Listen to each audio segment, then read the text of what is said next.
Hi, I'm Jordan, and I'm here with the Finish Line Formula with Run Coach Lindsay, and today we're going to determine your tempo run pace. So first, what is a tempo run? Yeah, so a tempo run is a longer sustained effort. So it's going to be, no stopping, no recovery time, but just this longer effort.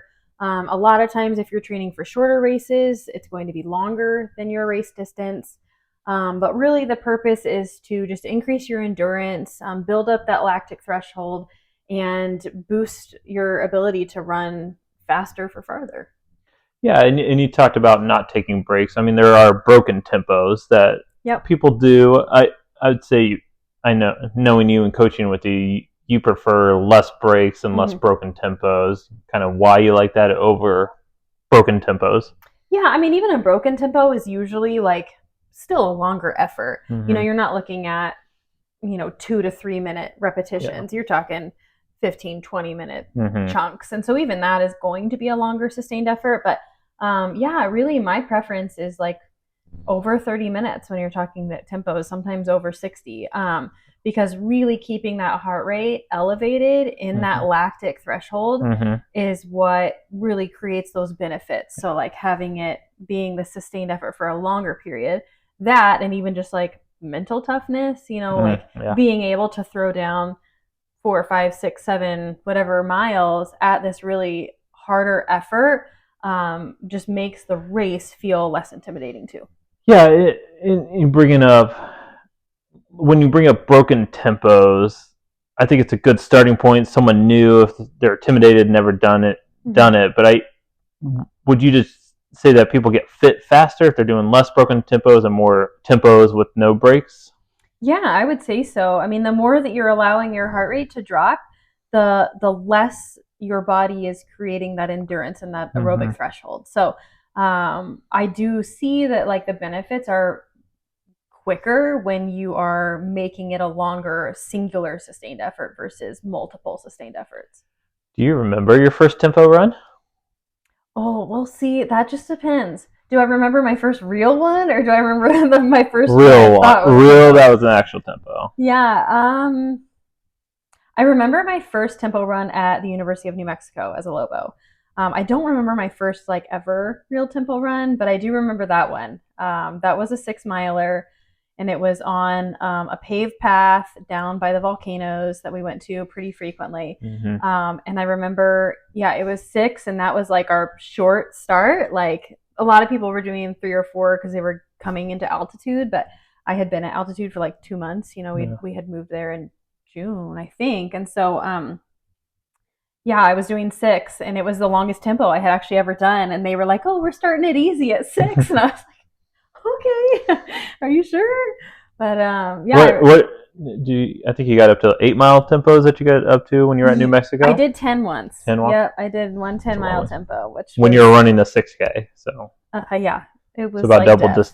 double distance of what you were actually racing for tempo. Yeah, but I would say very frequently it was 8. It was almost always 8. So Yeah. When you were at New Mexico, how often were you doing tempos? If it was not a race week, every Friday. So we did not race until October that year. So basically, every Friday from like the beginning of August until October, it was Tempo Friday. When we coached in college too, we were on the every other race 1 week, Mm-hmm. and we would always race 1 week, tempo 1 week, race one Yep. week, tempo Yep. week. Which now looking back, like maybe it was a little boring for the athletes, doing the same thing. But I also think having the same workout, so you're not relearning a workout of how do Mm-hmm. I do this workout? Like I know what I'm doing. I can show up, especially 6 a.m. to college students on a On Friday morning. Friday. They don't have to think. They know what the workout is, even if For we didn't sure. tell them that would it be. So do you think you should vary more, or do you think it's good workout you can do all season long? The thing that I like about being consistent is that you have data. So you're Mm-hmm. seeing significant progress. Like the athlete can say, okay, last week this took me 38 minutes and this week it took me 37:20. Like, Mm-hmm. or 2 weeks later, Yeah. like that's an automatic return on investment to them. Yeah. Whereas I feel like when you're doing interval style workouts or you're frequently changing the workout, it's so much harder for a runner to know if they're making progress because Mm-hmm. they're like, how do I compare 800 repeats to a 5-mile tempo to mile repeat. Like those are all different, or like to a fartlek. Like none of those align. And so I think the consistency can be helpful. But at the end of the day, like the tempo is the bread and butter of distance running. Endurance, yeah, like for that endurance side, running, yeah, for sure. Mm-hmm. Yeah. What are some of the mistakes you made when doing tempo runs, or that you saw athletes make when they're doing their tempo runs?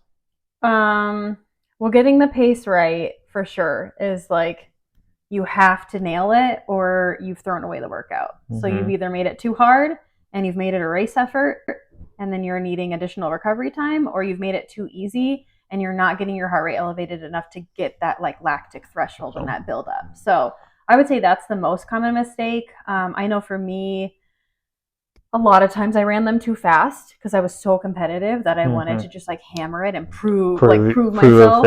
Yeah, I would say especially so at a program like New Mexico, where I was surrounded with like extremely high level athletes, and I was like, all right, I gotta hammer this. So I've proven myself to the coaches. I would say in my adult life or in my coaching career, the biggest mistake that I see is definitely people going out too hard and throwing away the workout early. Like just they've hit that lactic threshold really quickly and then they're just tapped out.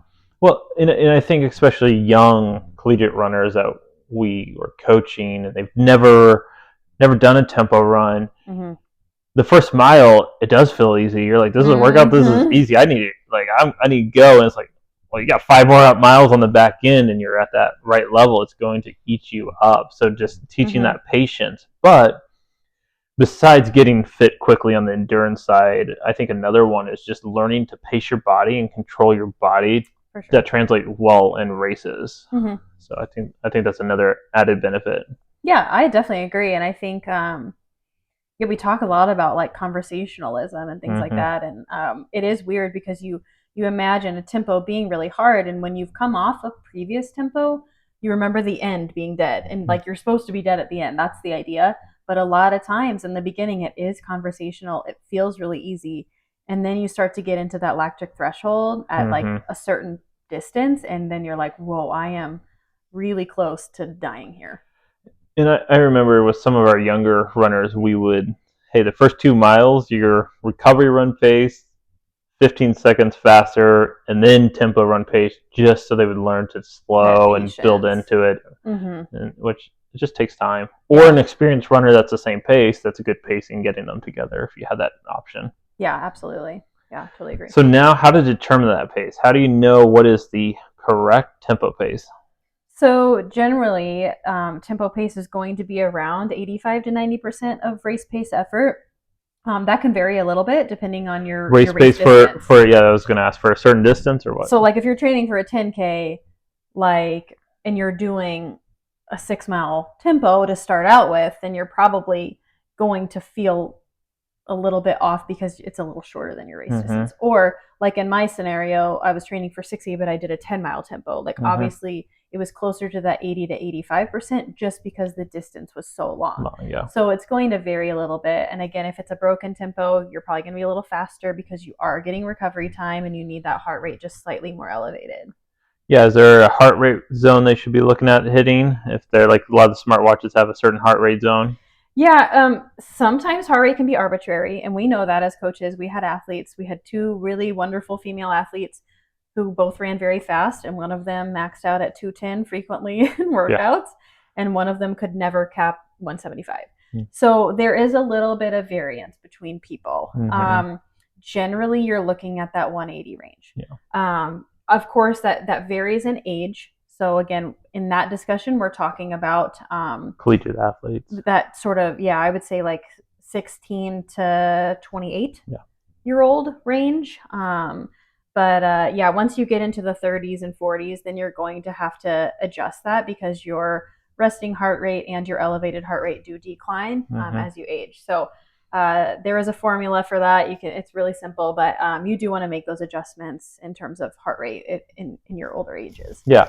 I mean, if you want an online tool, Jack Daniels VDOT calculator is a really good starting point for tool to get you a rough estimate to kind of, you got to put in what your race PR is. Typically try to use something that's recent and not 10 years ago race PR. That's not going to be the right one, but a recent best performance time can get you close, as long as it's somewhat not a crazy short or long race. If it's more in the middle, I think that's like now v.o2.com, something like that. So it's really simple, but it's just a quick calculation. But there is variance between people, so it's that's not the end all be all, and sometimes you have to make adjustments for the individual, for sure. For sure. Well, if they have questions about trying to determine what their tempo run pace is, should they reach out, comment, and get some more information? Yeah, I think the best way to do that is to find me on Instagram at runcoachlindsay, and you can send me a screenshot of your most recent race. Let me know how that went, and I can respond back with what your tempo pace should be, and we can kind of go from there. But I would say, like, final thoughts, tempo, like I said, is bread and butter of endurance running. It really works so well and has such great benefits, but you have to nail it. Like, you have to get it right.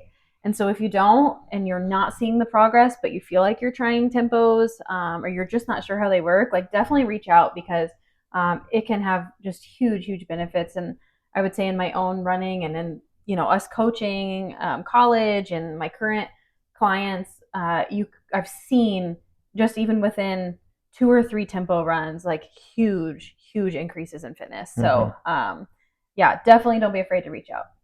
Awesome. Well, thank you for helping us figure out our tempo run pace today, and thank you for liking and subscribing and watching. Yeah, we'll see you next time.